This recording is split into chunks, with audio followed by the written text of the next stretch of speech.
baby, I'm geeked on this one, y'all. I am so excited about this one. So listen, over the past couple weeks, I've been asked numerous times on how do I study the Bible, right? And I don't really look at it as studying the Bible. I look at it as feeding my soul. Just like we have to feed our natural body for it to perform at a high level, we also have to feed our soul for it to perform as well. So in our natural body, we normally eat, breakfast, lunch, and dinner. Well, that's exactly how I read the Bible, right? So I'm gonna give you a breakdown of my day by day routine, and this is every day. This I don't take a day off. I take this very seriously, right?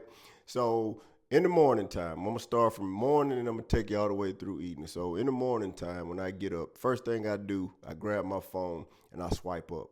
I don't look at no notifications because I feel as if God has brought me through the night, the first thing I can do in the morning is tell him thank you and make him a priority, right? So I grab my phone, I swipe up, I hit the Bible app. So as soon as I go into my Bible app, this is where it starts getting good. Now I'm starting to eat now. So the first thing it's gonna do is gonna give me a verse of the day. So once it gives me that verse of the day, I read it and then I click on it and then I read that entire chapter, right? So once I'm done reading that entire chapter, then the next tab over is the devotional. So I click on my devotional. I start reading my devotional. If any chapter or scripture is highlighted in that devotional, I'll click on it and then I'll read that entire chapter. I keep in mind that obviously God deals with each one of us different. I'm just giving you a template on what you can build on, or you can kind of remix it however you want to do it. I hold myself to a standard of reading at least 100 verses per morning. That's minimum. And I have to read 100 verses minimum. Now, keep in mind, as I'm reading though, if I get through 100 verses and I don't read anything about Jesus, then now I got to go way over that because now I have to read something that Jesus said. Because for me, Jesus is the foundation, right? So we're trying to be Christ like. So if I can read Psalms, I can read Proverbs, whatever I'm reading, but if I've got up to that 100 verses and hadn't read anything that Jesus said, then now I'm finna go in Matthew, Mark, Luke, or John, and then I'm gonna pick a chapter and I'm gonna read out of that. That's how I get way over 100 verses. So that's my breakfast, and obviously breakfast is the most important meal of the day from a natural standpoint. So I get up probably an hour early than I need to just so I can make sure I get all of my reading in. So if I leave the house at 5:15, I usually get up at 3:45 every morning. Give myself an hour to read and then the rest time to get ready to leave. So it's a commitment.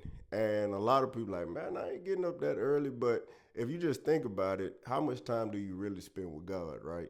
So an hour in the morning time, that's nothing, man. And he giving you 24. So at least you can give him some back.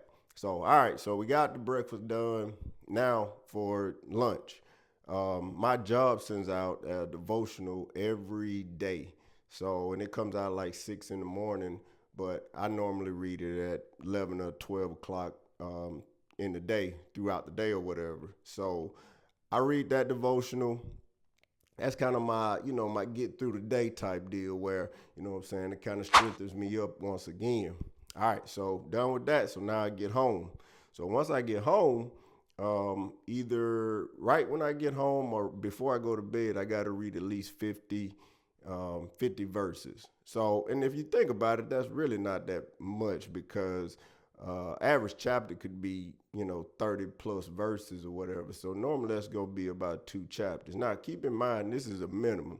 I normally read way over this, but I have to give myself at least a minimum. So I get that. Once I'm done with that now, it's on for the day now, right? So now I'm starting to try to just look for different things. If I feel like I need to read some more, I'll just look for different things in the Bible, different key points or touch points, and then I'll just read up on that. Now, keep in mind, because I've been asked this a couple times as well, don't try to understand everything in the Bible, right? Ask God for understanding because you'll drive yourself crazy if you're just now beginning to read Bible and you hop in there and you trying to figure out like what does he mean by this and what does he mean by that. Listen, just read and ask for understanding. I still read stuff today that I'm like, that really God still has my eyes blinded from because I can't understand it, right? But then some stuff I read and it's like, boom. So just try to read, and also if you can get a Bible app that has different touch points, that's key for me because I can, however I'm feeling today, I can look at my Bible app. If I'm, looking for forgiveness, or, my enemy's at me, or, I'm trying to find joy. You got all of these different touch points, and I'm going to put them up on the screen where you can read different touch points on, how you feeling for that day. And for me, that's clutch because I can go, and normally what I try to do once again is I try to go find a key point. Like, say I'm struggling with forgiveness today or whatever. I want to go see what Jesus said about forgiveness. If I had to go back and redo my reading all over again when I'm first starting to read the Bible, what I would do, now this is just me, you can do it how you want to do it, but instead of starting in Genesis, I would start in Matthew, Mark, Luke, and John. I would get that foundation of Jesus first, right? Not that to say the other chapters are not important, but if we're trying to be more Christ-like, I want to start with what did Jesus do? And then I can go back and start reading other things because I'm going to be honest with you. Sometimes reading the Bible, you'll see some stuff in there. You'll be like, oh, but then you'll see Jesus say something completely different, right? So once again, that's just how I do it. That's my secret sauce. So if you got any questions, any concerns, all means hit me up and we can talk about them. But once again, don't try to go in trying to understand every single, you know, scripture and what does it mean, because truth be told, me and you can read the same scripture and get two different meanings out of it and still be right.